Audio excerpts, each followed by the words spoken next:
What's good, everybody? I'm your boy Jeff Hodges. You know, it's bigger than hip hop with my girl. It's me, Kia Jeffries in the building. How you doing? All right, you know we had those higher infinite power, healing our people type conversations with brilliant black minds. And tonight, with this exclusive, we definitely want to give a shout out to LivehiphopDaily, providing the platform tonight for us to bring y'all this exclusive. And as you see, sitting with me in the building is Grammy Award winning music producer, recording artist, philanthropist, actor, and activist David Banner. What's a lot of stuff out there. You a lot, man.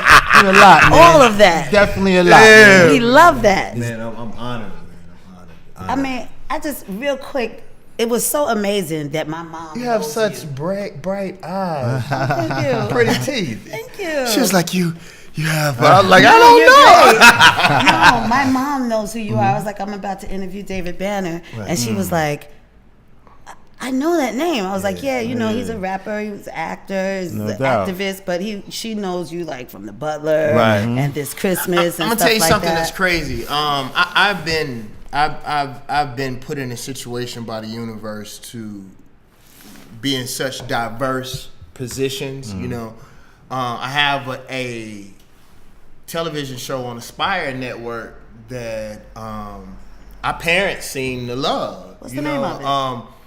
You about to get me in trouble. I forgot the name of my TV show. Because somebody else said, isn't it a show? Y'all about to get me kicked off of my... Never heard? No. It's on Aspire. So yeah, I'm about to tell you. Excuse me. It's I'll tell you the same.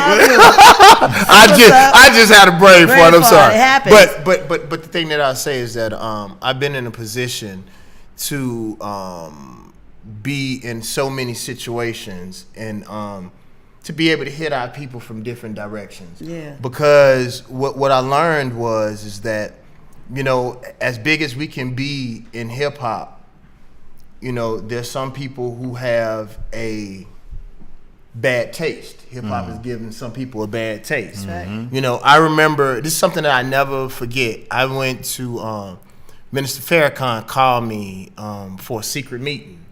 And I went up to see him, and one of the first things he said to me, and it shook me, he said, I don't even want you to be in the nation.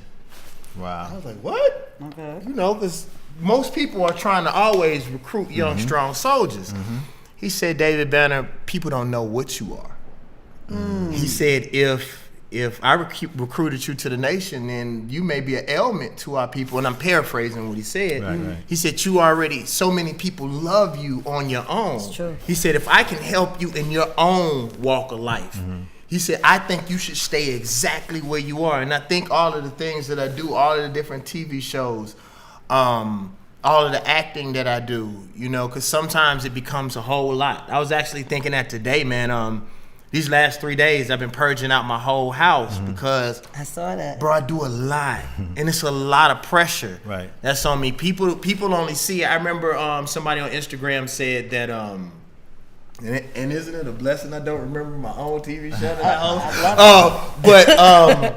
But I saw somebody on Instagram who said that people never post the failures. Right. People never post the stress aspect of it. People never post that, you know, I've had 2 death threats. You know what I'm saying? For me being so vocal about what's going on with our people. You know, people never post the fact that when I put out my last album, The God Box, I paid for everything. I paid way over 6 figures in order for me to do something in hip hop that people wasn't even paying for. To do, you know, an album, and I actually never said this nowhere. I did an album that really had, especially towards our queens, no derogatory we're gonna terms. get into that. You know what I'm saying? Definitely. But the thing was, I didn't do it on purpose. I didn't sit down and say, this was something I was gonna do. My lifestyle has changed. Dictated. So when somebody said that to me, I never noticed it, but I thought about it. It showed that when you live something, when it is a part of your, like your hat says, Live Hip Hop Daily. You don't have to talk about hip hop if it's live and it's hip hop and you do it what? Every day. Every day. Every single or like day. we would say, every day. You know what I'm talking about? MIA No Day. doubt. Now the God Box, let's talk about that. I thought it was such a shift for you with how you, you dabble a little bit of rock and soul, but across all genres. But talk about the inspiration to go in the direction that you have sonically for this particular project and why. Well, what's funny is people who are David Banner fans from day one, it's really not a change. I've been doing, me and Lil Jon have been doing rock for 15, 20 years. Right. You know what I'm saying? Cadillac on 22 that was a country record. Damn. You know what I'm saying? Jazz, my interludes on my records have always been that. What it is I think, is that because I'm a little bit clearer, I've been doing the same thing. I've been conscious since the 11th grade. Right. But when you high, you angry and you broke, Wendell Stimley said that, wise man named Wendy Stimley said, you cannot lead the people if you can't feed the people. So it's sort of hard to manifest the foundations of being consciousness and information if you broke. It's hard to dream if you don't have a bed to sleep in. Oh, yeah. So I think it's a little bit, the things that I'm doing now are a little bit clearer to the people. One, because we have all these phones and Instagram and people can follow you every day. But really and truly, with the exception of my aggression and me being high, and violent, for the most part, it's been the same. Right. Well, who is your favorite artist, activist? Like, who are some of the people that you get inspired from? Oh man, so many people inspire me. Like, to be honest with you, even the negative people. Okay. Like, I give you an example. I don't give two shits about our current president. Okay. But I'm inspired by the way he don't give a fuck. Say that. I'm with you on everybody that. Said that, well, Obama can't do this because he's constricted by the shit. Okay. He ain't constricted, right? Shit, that white boy got in there and did what the... They say he got the... First of all? Rock out. Yes. Okay, I'm just making sure. Okay. I'm just making sure. I didn't want to disrespect the platform. But since I can say fuck then. What I'm saying is, though, I am inspired by different things. I think one thing that we do is that we look at the Most High or God or whatever we believe in, and we look at it the way that white people have forecasted it to us or broadcasted it to us. The Most High is everything. I look at the jungle. When I want to see God, I look at the jungle. Rabbits don't do nothing to nobody. Butterflies and deers don't do nothing to nobody, but they the main people getting their ass ate up. That's just the course of the universe, and it's not fair. It just is. So I get inspiration for everything because the Most High gave everything on this plane or on this platform to get inspiration from. If you're clear enough. You know what I'm saying? So just to answer the question,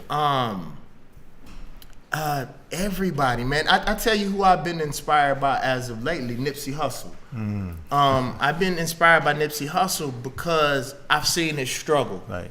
I met Nipsey real early before a lot of people on the East Coast or in the South were really on him. I was living on the West Coast, and his grind has been the same all the time. Like, I'm inspired by, he said something that I wanted to say, but I didn't know how to articulate it. He said, I'm not as smart as people, I'm paraphrasing. He said, I'm not as smart as people think I am. I just didn't quit. Say that. How about that? I just kept going. Right.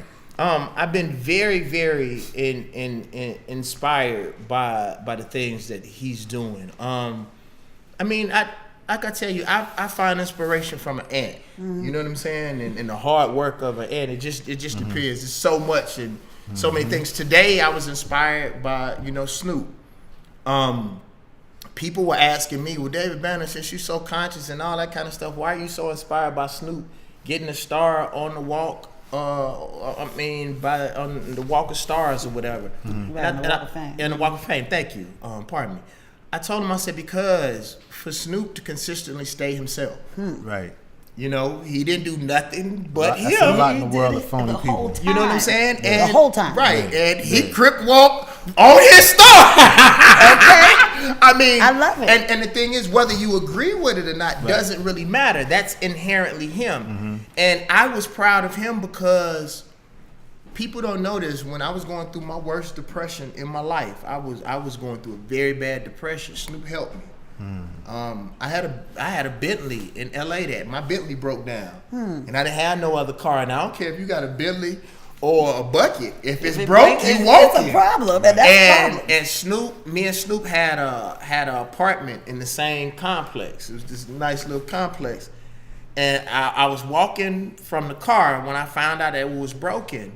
And Snoop say, "Nephew, what's up? Where your little pretty car at?" And I said, "It broke down." He said, "I'll be on tour for 2 months. Here."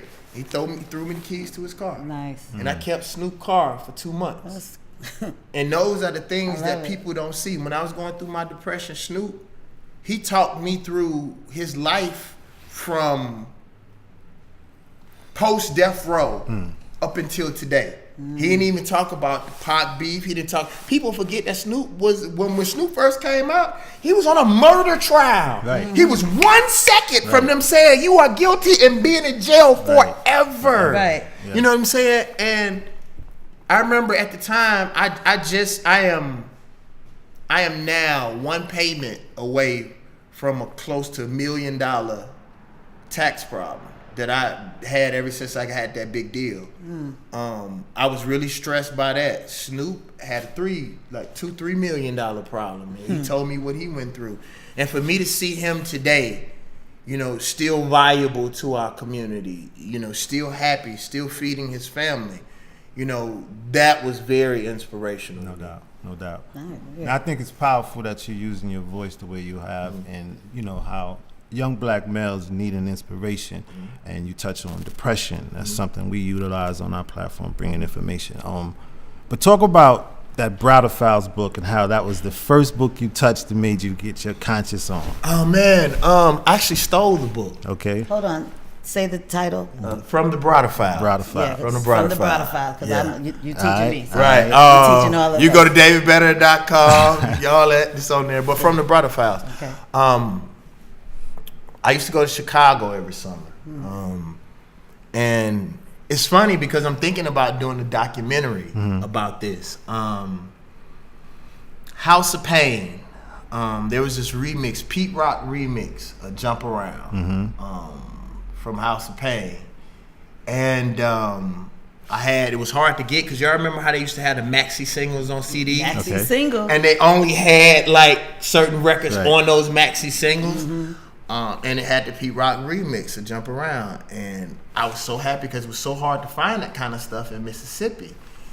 And my cousin, he had the Browder Files, and everywhere he went, my cousin was gang banging the whole nine. Everywhere he went, he would not put this book down. He kept that book with him until he went to work. Well, he stole my CD because he knew I was going back that day, and he went to work. And I was like, shit, since you stole my CD, I'm steal this motherfucking book. So I took the book. I was in 11th grade at the time. I was like, man, what's up with this book? I read the first page, and that was the first book in my life I read from back to back. I mean, from cover to cover. I read that book from Chicago all the way back to Jackson, Mississippi, and it changed the whole course of my life. A month later, I read the autobiography of Malcolm X, and from that point, my life has never been the same. The thing that I would like to say, though, and one of the reasons why I did the God Box, people blame, and I think most people who do this are cowards. And if you are one of these people who say it, I think you're a coward too. Wow. People blame hip hop. Hip hop never changed our community. It was never about the music. It was the culture of the people. See, the people are fucked up. We as a people are fucked up. If you look at hip hop, the reason why hip hop was so powerful, if you look at New York, because at the time, people don't know this, I was signed to Penalty Records when Noriega was hot. So I was back and forth to New York a whole lot in my life. And so I saw, you know, the Nation of Islam, the Nuwapians. I saw, you know, just all of these different people doing street ministry. And when these laws came up that soaked all of this culture out of our streets, for the most part, wasn't nothing left on our corners but dope dealers. So if you look at A Tribe Called Quest, you look at Queen Latifah, you look at KRS-One, they were an example of the streets. There was an example of the Nation of Gods and Earths who were building everywhere that they went. You understand what I'm saying? Right. So what ended up happening is when we lost our culture as a people, then hip hop had nothing to reinforce it. Then white people start giving rappers money, and they bought the culture. Hip hop has been bought. Black people no longer, and we're gonna have to stop acting like it's ours, because if we keep acting like hip hop is ours, then we won't fight to get it back. Exactly. You feel what I'm saying? Exactly. And I told people it was part of my generation's responsibility, is because we told these kids money over everything. Yeah, we did. So if money is over everything, then the white folks got the money. Wow. That's something that I'm going to start building on next month, is on how white people accumulated most of the resources on this earth. So in order for us, one of the reasons why we'll truly never really be free until we acquire money, land, water, electricity, not even money. Money comes with the people. Because if people see no value in the money, then they won't take your bullshit anyway. Right. I watch Teen Titans Go. Okay. And it's a little kiddie show, but they be dropping some real shit if you watch it. They were talking about bees. They turned bees into money. Bees, like Bees, yeah, like bees. And so dude was like, I want some pizza. He said, that'd be 3 bees. He was like, I got $3. He's like, we don't take your money. Your money ain't no good. We want bees. So imagine if all black people decided that this LivehiphopDaily was $100. Yeah. Then if that is the case, then your money means nothing. The value of money is interpreted by the people, because if there's a book that's called The Creature from Jekyll Island. Okay. American money, the paper that it's printed on, is almost more valuable than the money itself now. How about that? American money is losing value every day. So in saying that, it's the same thing with hip hop, bro. Like, I look at the blatant disrespect of the people. They did research, and I want everybody to go look up this research. They said black music is one of the only genres of music that 90% of all the music that's made by black people is detrimental to the people that make it.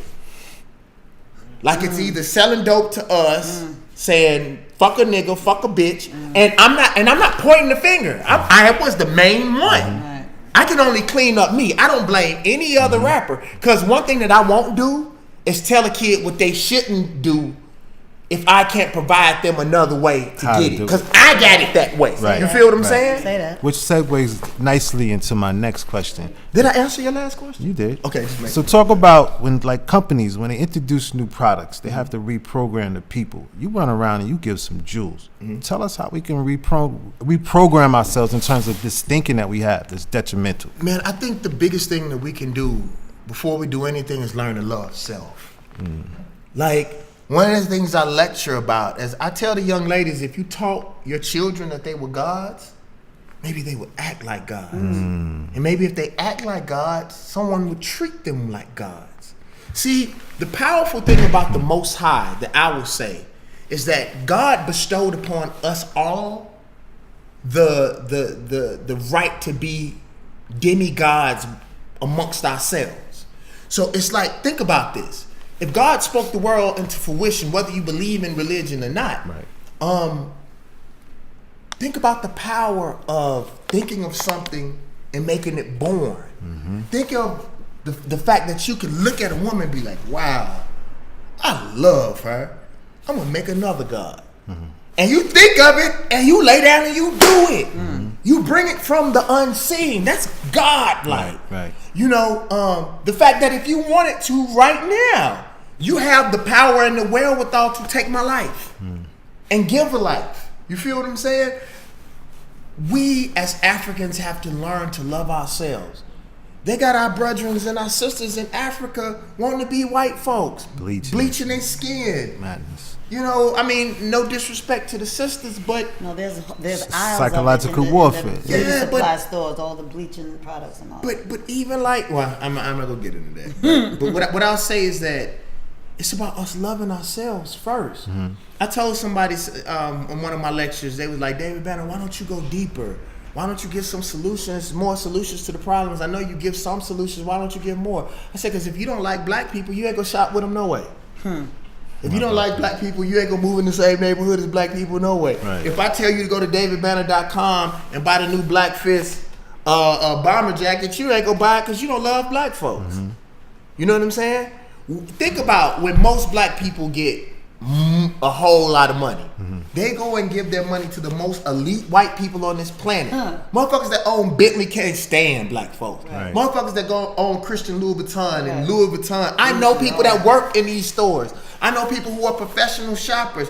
They will tell you those folks don't want black people in their products. Tommy Hilfiger told us that. Yeah, I have more respect for him than anybody Me else. too, because he said, I ain't making for y'all. I ain't making for y'all. Right. And a lot of black folks still ran the game. Still ran with Sure it. did. So what I'm saying is, to me, the main thing is learning to love self. Right. And then after loving self, we have to find our history again. One thing that I think that most descendants of Africans are scared to do, we're scared to stop. Like, bro, we have to stop. Sister, we have to stop and figure out, like, what happened to us. Yeah. Like, we got shot in the chest and we're still running. Yeah. You know, when you get shot, what you do? You go to the hospital and lay down for a couple months. Right. You got to heal. Right. Not only have we not healed, we don't understand why we hate self. You know, I had to tell a sister this one time.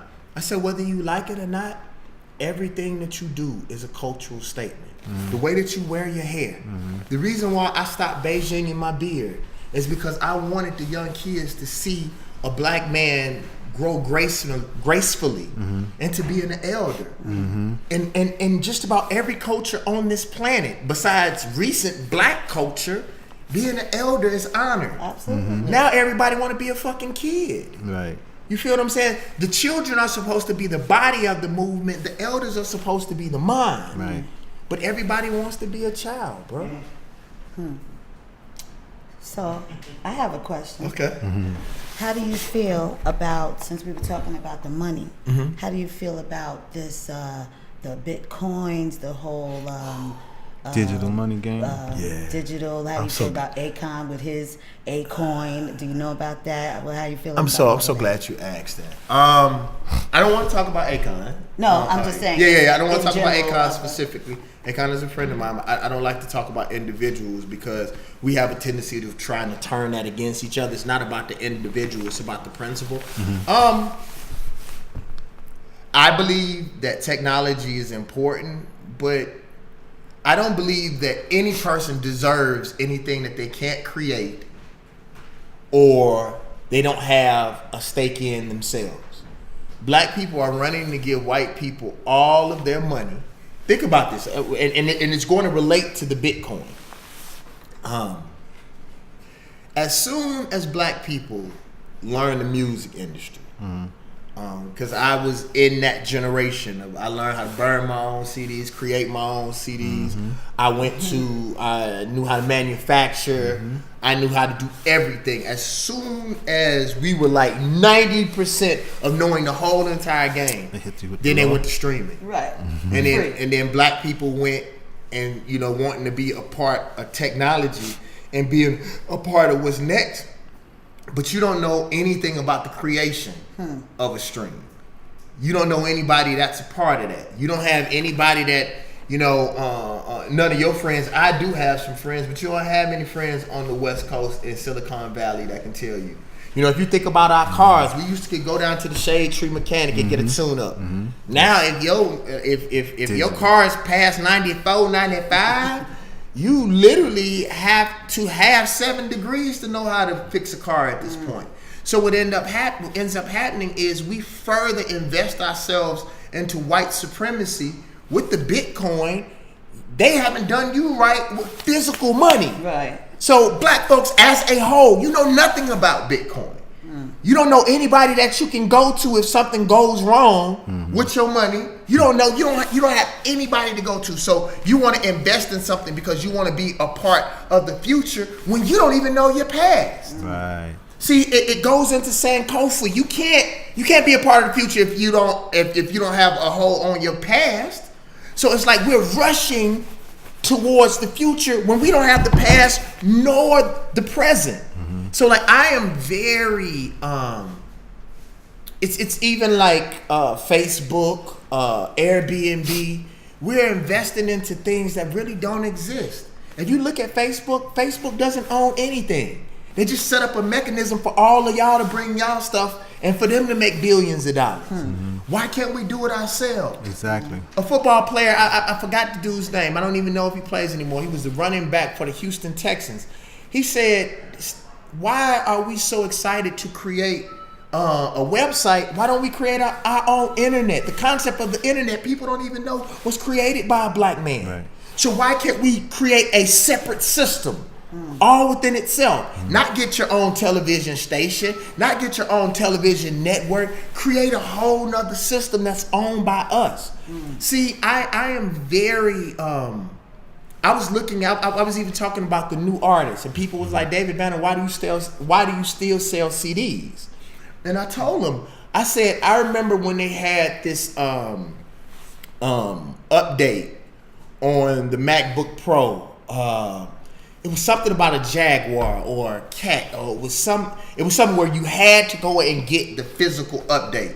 And if you couldn't get the Snow Leopard, it was called Snow Leopard. Oh, I remember. Yeah, Okay. and if you didn't get the Snow Leopard, do you remember what would happen? You shut down. You couldn't use your iTunes. You couldn't use your music. They shut you down. So think about this. And all digital artists, right? And all digital artists, if you become revolutionary or they decide they don't want you to be a part of our children's future, all they have to do is push one button. Push a button. And you dead. You gone. You don't exist. Whereas people from our generation, you can get mad at me, you can't go find every CD. You know, so the things that I believe that we should, you know, I'm not saying someone should go and watch for what's going on in technology, but black folks running towards something when we don't control nothing right now, we don't even control our food. Us as Southerners, we ain't even making food no more. We ain't even farming no more. No. So we running towards a technology that we know nothing about. What prompted you to use your voice on an entirely different stage as an activist? No doubt. As an activist? Yeah. I've always been doing that. What's the question? What prompted him to use his voice on a different stage? Yeah, but I've always done that. I mean, even when I was, think about it, when the Emmett Till case, anything that's ever happened with black folks. Doing Katrina. Me. We threw the largest urban relief concert in history. The only reason why it seems like more now is because I told a kid this and it tripped him out. It's just because I'm older. Like even if I wasn't conscious, I wouldn't be going to the strip club every day no more. Like I'm old enough now. I'm actually old enough now that if I had a fast kid, that I could be a grandfather. I mean, a very young grandfather, a very attractive grandfather. But the truth is, most of the stuff with me has to do more with age than consciousness. Because I've been conscious, but when you're young and you're a little wild, and I was a little beside myself.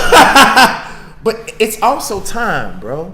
You know, I'm seeing it in the streets. Some of my most ratchet homeboys, they ready now. I mean, it's life is getting to the point where you're gonna have to choose. Exactly. You know, it ain't too many middle grounds now, man. And I'm grateful to the Most High that it was revealed to our people the type of person that I was early, because a lot of people thought I was crazy. Yeah. You know, when I really started pushing the consciousness, you know, really hard early, a lot of people said I was crazy, and then. You know, when certain stuff started happening, then they started looking for Mr. Crazy. But I do want to say one thing, if y'all don't mind me saying on y'all platform. I just would ask for our people to be more supportive. You know, unlike white people support the people that shoot for them the most. You know, whether they Klans members, whether they cops that shot innocent black people and it's on videotape, they support their people. It's crazy that our people, the people who do the most for them, got to almost trick them into supporting them. Right. It's true. You know, it's like I don't know, something. I'm still trying to study it, man. Well, it's like, real. I watch Shark Tank, and I see that they come on and they say, yeah, who helped you get your seed money? Oh, my parents. You know, the white people, oh, my parents, my friends. And the black people like, well, you know, I had to, you know, even Billy Banks' son was like, yeah, my father said he wasn't going to help me because I needed to figure it out on my own. And it's like... Go into the hood and ask the average dude, like, yo, who in hip-hop is pushing for the community the most? And watch the people that they say, and then turn around and ask them, well, do you support that person? Right. Real life. Real life. And then we wonder why, and I'll say this, and then I'll let it go. I was speaking one time, because 2 years ago, my lecture, I had one of the top black lectures in the whole United States for my God Box lecture series. A dude in the crowd say, David Banner, you get most of your money from the people. And I asked him, I said, you should be happy about that. Because if I didn't get my money from the people, then who would I have a constituency with? 9 times out of 10, the people who we're fighting against. If you don't get your money, let's say even if I wanted to turn my back on black people and I was getting my money the way that I feed my family from my people, I can't, even if I wanted to. Right. And see, We love you, man. No We're doubt. so glad you came. No doubt. Give your social media Yeah, so let them people know. can follow you. We gotta get that where drop you from you at. too. Oh man, y'all just find me. Just go to DavidBanner.com. Banner. I want to say this. I want to spend my time saying this. I'm proud of what you all doing. Y'all can't even see the environment, man. Like I'm really proud of what you all doing, man. And the thing for me, and one of the reasons why I came out today, man, is that we have to. There's something right now about me and children. I asked Charlamagne a couple months ago, why are these children so attracted to me? Man, I get millions, bro. I get more views on my speeches than I do my music now. Like millions, 30, People 40 hungry. million. Because it's time. And I asked Charlamagne, I was like, why is that? He said, because a lot of these kids don't have their fathers. Right.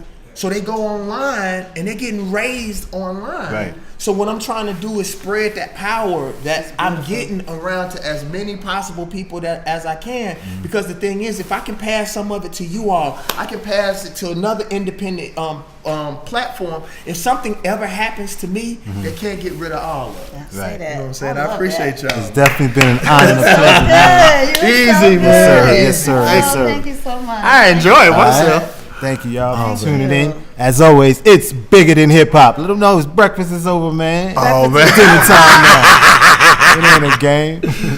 Yes. So, what's the drop? Get them to say the drop. Yeah, it's bigger than hip hop. right, Breakfast is over. It's dinner time now. It's bigger than hip hop. Yeah. Right. Breakfast is over. It's dinner time. All right. It's bigger than hip hop. Breakfast is over. It's dinner time, baby. Ah, David Banner. Oh, man, I Yes. really enjoyed Thank you myself. so much. Man, thank you, man. That was wonderful. Thank you.